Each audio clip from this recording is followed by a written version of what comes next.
Hi guys, hello! Isang magandang araw po sa lahat, internet.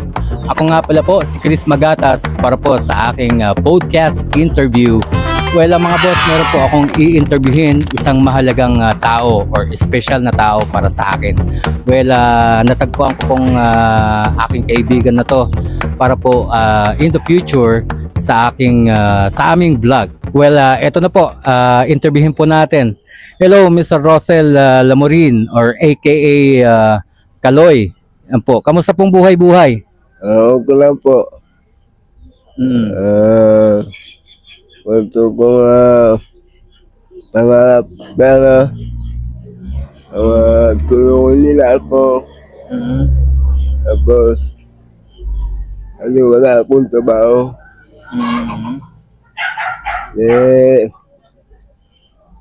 Ewan ko, wala na akong nanay, tatay. Tapos,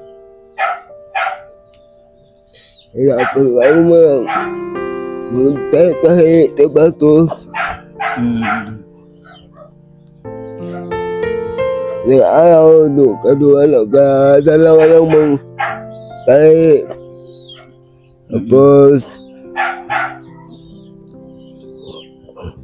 ang buhay ko dito, nagtatahi lang ako. Tahi ka lang? Oo, sapatos. Bunti lang mga ano dito. Patahi kasi. Konti lang nagpapatahi sa'yo. So, Yeah. ika nga sa pang-araw-araw mo na pamumuhay, bale, yung pagtatahi mo lang yung hanap buhay mo. At magkain. Yung wala talaga. O minsan pag walang nagpapatahi sa'yo, so ibig sabihin wala ka rin makain. Wala. Loy, gaano kahirap ang buhay? Mahirap talaga kasi walang magulang. Walang magulang. Yung umaga pa na namatay ang magulang ko. Maaga namatay ang magulang mo. Mga ilang taon sila namatay? Mga 40 plus. 40 plus. So may mga 20 years na. May mga 20 years na yung magulang mo nawala. Ganun din. Maaga ka na ulila. Maaga na ulila. Gaano kahirap ang buhay? Kasi wala akong trabaho. Wala akong mahirap akong tatahi ng sapatos. Wala talaga. Wala talaga. So, gaya ng sabi mo, Loy, nananahi ka ng, ano ba yung tinatahi mo? Sapatos. Sapatos. So, anong gamit mo? Ito. Pwede mo makita? Ito mga gagon. Okay. Ito mga, So, yan yung mga gamit mo. Opo. So, yung tinatahi mo mga sapatos. Sapatos, Sandal. repair shoes ako. Nag-repair ako. Nagre-repair ka. Sapatos. Sapatos. Tapos, mayroon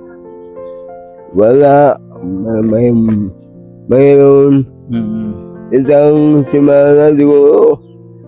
Dalawa lang. Pwede ko. Or dalawa lang. So sa isang buwan, mga dalawang customer lang. Isang simana. Isang semana. 1 week, parang ganun. 1 week. 1 week o 2 beses, parang ganun. So gaya nga ng sabi mo, pag dalawa lang Loy, yung customer mo sa 1 week. So paano yun, Loy? Ika nga kung wala kang customer, wala ka ring makain, saan ka nakakakuha ng pagkain mo? Kung uutang, tindahan. Uutang ka na lang sa tindahan. Pinapautang ka naman. Opo. Matagal na ba hindi na ako magkukuha. So, ika nga kung wala kang customer, hindi ka makakabayad ng utang. So tapos, so hindi ka nakakabayad ng utang, so wala kang customer, so hindi ka makakakain. Hindi talaga. So anong gagawin mo kung wala ka na talaga? Tinutulog mo na lang ba yung gutom mo? Wala lang magawa. Diyan lang tulong talaga. Naintindihan kita, Loy. Napakahirap ang buhay. Pero lumalaban ka ng patas, lumalaban ka sa buhay. May kapansanan ka pa, pero eto, nagtatrabaho ka ng matuwid. So sa pamamagitan ng pagre-repair ng kanyang ng sapatos o mga sandal. So ito po yung kalagayan ni Kaloy o si Rosel Lamorin. So napakaaga niya na ulila sa magulang. May kapansanan pa siya. So na-touch din ako sa kwento niya. Di ko lang alam mga boss. Ayun po. So anong masasabi mo, Kaloy? Sige, manawagan ka sa mga viewers natin. Sana tinulungan niya ako. Inshallah.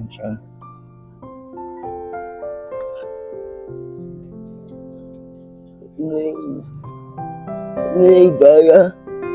Hindi mo na kaya. Magtulungan niya ako. Inshallah, Loy.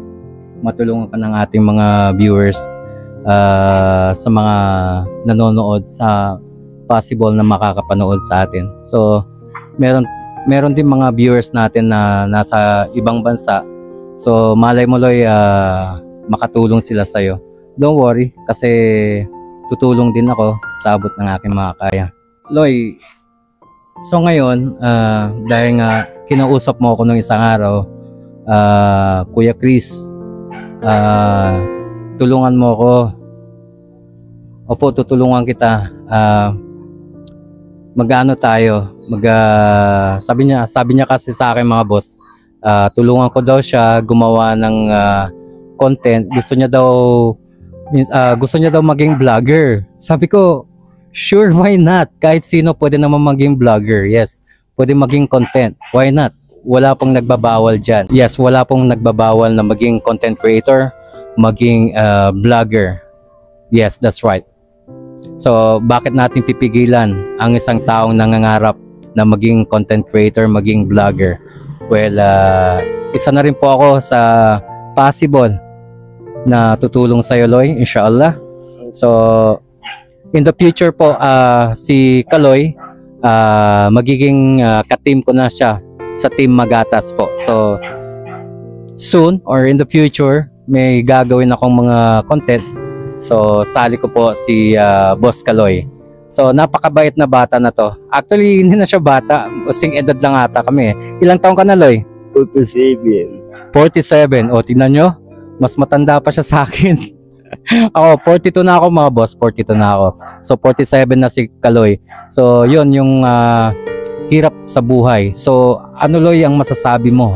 Ano yung mga maipapayo mo sa isang katulad mo na may kapansanan na pero nagtatrabaho pa rin, lumalaban ng patas sa buhay? Anong masasabi mo? Anong may advice mo? Sana magtulungan mo nila ako. Gusto ko yung kama ko, wala lang. Karton yung cover ng kama mo. Oo. So walang banig.